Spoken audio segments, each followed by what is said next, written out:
उम्मीद है आप लोग बिल्कुल खैरियत से होंगे और आपने देखी भी होंगी, शायद आपकी आँखें ऐसी हों भी, तो उसके बारे में हम बात करने वाले हैं पफ़ी आइज़ के बारे में, जो कि फूली हुई आँखें होती हैं।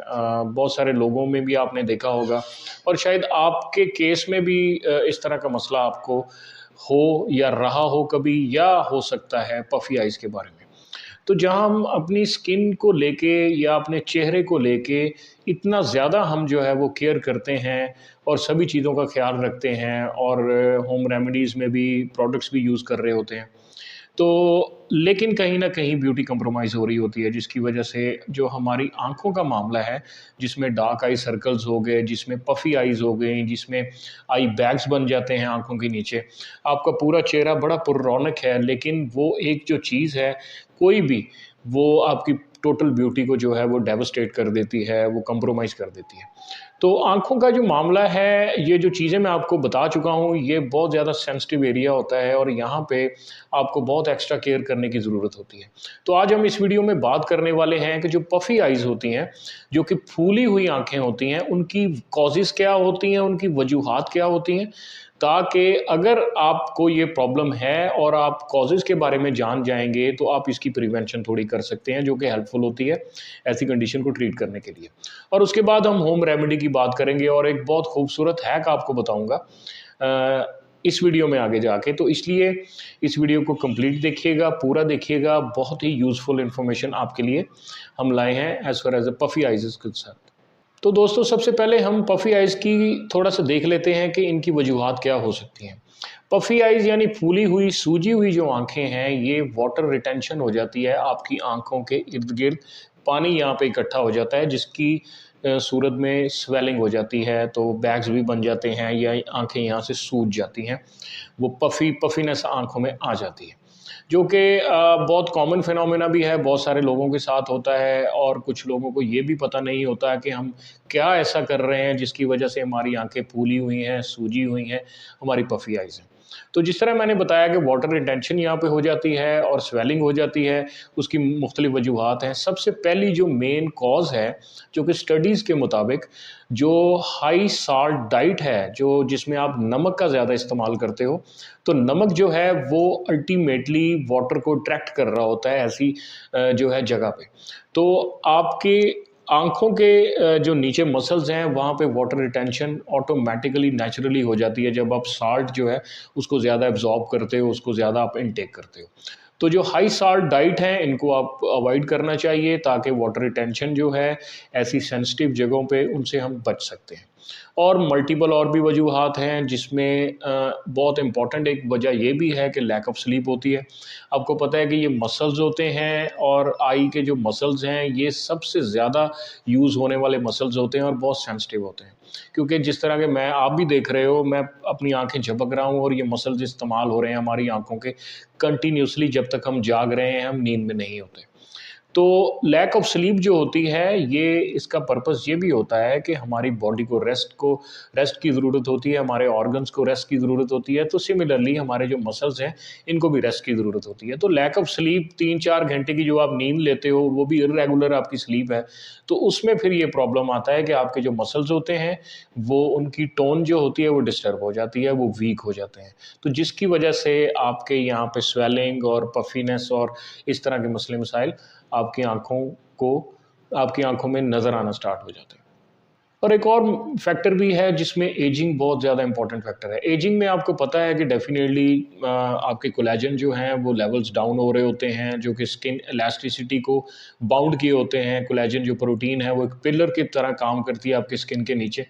लेकिन जब एजिंग की तरफ आप मूव कर रहे हैं, प्रोग्रेस हो रही है आपकी एज, तो डेफ़िनेटली कोलेजन के जो लेवल्स हैं वो डेप्रिशिएट हो रहे होते हैं, वो कंप्रोमाइज़ हो रहे होते हैं। तो उसकी वजह से भी आपकी स्किन जो है वो लचक को लूज़ करना स्टार्ट कर देती है। तो एजिंग भी एक बहुत ही नेचुरल किस्म का जो एक रीज़न है, एक कॉज़ है पफ़ी आइज़ के लिए। और मल्टीपल वजूहात में एलर्जीज़ भी हो सकती हैं। मसलन आपकी आँखों को या आपकी स्किन को किसी चीज़ से, ऐसी चीज़ से एलर्जी है जिसको आप नहीं जानते कि इस चीज़ से मुझे एलर्जी है, तो वहाँ पे भी ये प्रॉब्लम हो सकता है आपकी आँखों में। और इसके अलावा खुदा न खास्ता अगर कोई ना कोई मेडिकल कंडीशन आपने डेवलप की हुई है, तो उसमें भी आपकी आँखों में पफिनेस जो है वो नेचुरली उसकी ये भी कॉज़ हो सकती है कि खुदा न खास्ता आपको कोई ना कोई मेडिकल कंडीशन मौजूद हो। तो दोस्तों अब हम बात करते हैं होम रेमेडी की। जो पफ़ी आइज़ हैं उसकी होम रेमेडी हम जो है वो कैसे कर सकते हैं। होम रेमेडी के लिए एक बेहतरीन सॉल्यूशन मेरे पास मौजूद है, जो कि आपको मैं बताने वाला हूँ। लेकिन उससे पहले एक बेहतरीन किस्म का हैक है जो कि शायद आपने सुना भी हो, लेकिन आपको सुनने में भी इंटरेस्टिंग लगेगा, करने में भी बड़ा इंटरेस्टिंग लगेगा और इसको करना बड़ा आसान है। तो 2 आपने टेबल स्पून लेने हैं, स्टील के जो टेबल स्पून होते हैं, उनको आपने फ्रीज़र में रख देना है। उनको फ्रीज़र में रख दें और जहाँ पे आइसिंग हो रही है फ्रीज़र में, वहाँ पे उनको रख दें। बड़े अच्छे तरीके से उनको ठंडा करें, ठीक-ठाक वो ठंडे होने चाहिए। उनको आप अपनी आँखों पे इस तरह लगा के रखें कुछ टाइम के लिए। तो उसका मकसद क्या होगा और ये किस तरह हेल्पफुल है आई पफिनेस को रिड्यूस करने में, ये मैं आपको बता देता हूँ। जहाँ पे स्वेलिंग हो चुकी है, आई बैग्स बन चुके हैं, पफिनेस हो चुकी है, वहाँ पे मतलब ये हुआ कि आपके वहाँ उस एरिया में ब्लड सर्कुलेशन बहुत ज़्यादा हो चुकी है। तो ब्लड सर्कुलेशन को थोड़ा नॉर्मलाइज़ करने के लिए, थोड़ा रिड्यूस करने के लिए, डिक्रीज़ करने के लिए वहाँ पे हमें कूलिंग इफ़ेक्ट देना पड़ेगा। तो जब हम वो टेबल स्पून ठंडे करके, फ्रीज़ करके अपनी आँखों के उस हिस्से पे लगाएँगे कुछ अरसे के लिए, कुछ टाइम के लिए, तो फिर वो वहाँ पे ब्लड सर्कुलेशन ऑटोमैटिकली रिड्यूस होना स्टार्ट हो जाएगी। जब ब्लड सर्कुलेशन ऑटोमैटिकली रिड्यूस होना स्टार्ट हो जाएगी, तो आपकी जो स्वेलिंग है, ये भी रिड्यूस होना स्टार्ट हो जाएगी। तो ये एक हैक है, यूजुअली इसको इस्तेमाल भी किया जाता है आई पफिनेस के लिए, तो आप बड़ी आसानी से इसको कर सकते हो और इसका कोई आपको नुकसान भी नहीं है, इसका आपको बेनिफिट ही होगा। जहाँ पफिनेस है, स्वेलिंग है, जहाँ पे आई बैग्स बन गए हैं, तो वहाँ पे बहुत ज़्यादा बेनिफिशियल होने वाला है। तो दोस्तों अब कुछ इंग्रेडिएंट्स की बात कर लेते हैं। टोटली 3 इंग्रेडिएंट्स आपको चाहिए होंगे अपनी आई पफिनेस को दूर करने के लिए। उनको लगाने का तरीका भी मैं बता देता हूँ, उनको बनाना कैसे है वो भी मैं बता देता हूँ।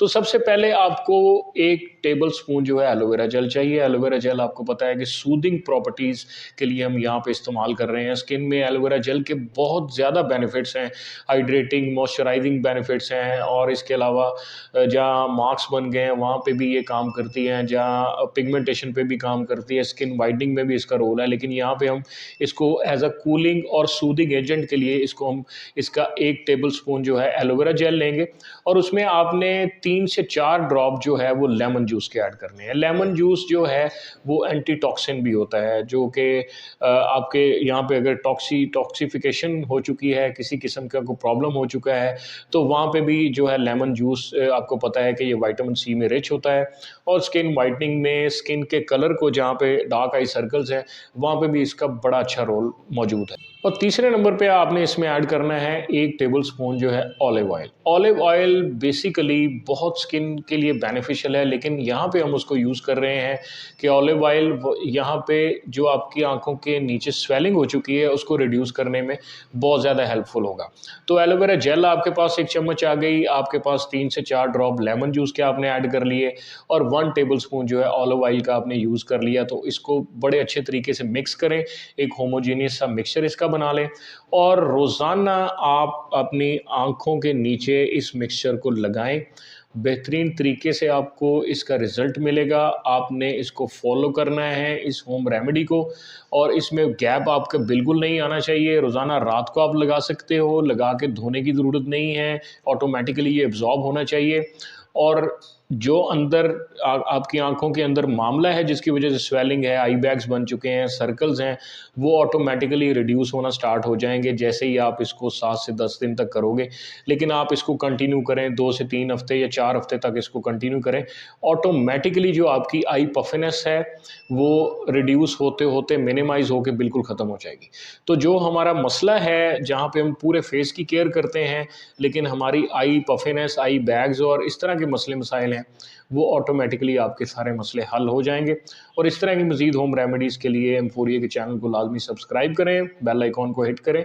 वीडियो अगर पसंद आए तो लाज़मी अपने दोस्तों में शेयर करें, कमेंट्स कीजिए। अपना बहुत-बहुत ख्याल रखिए।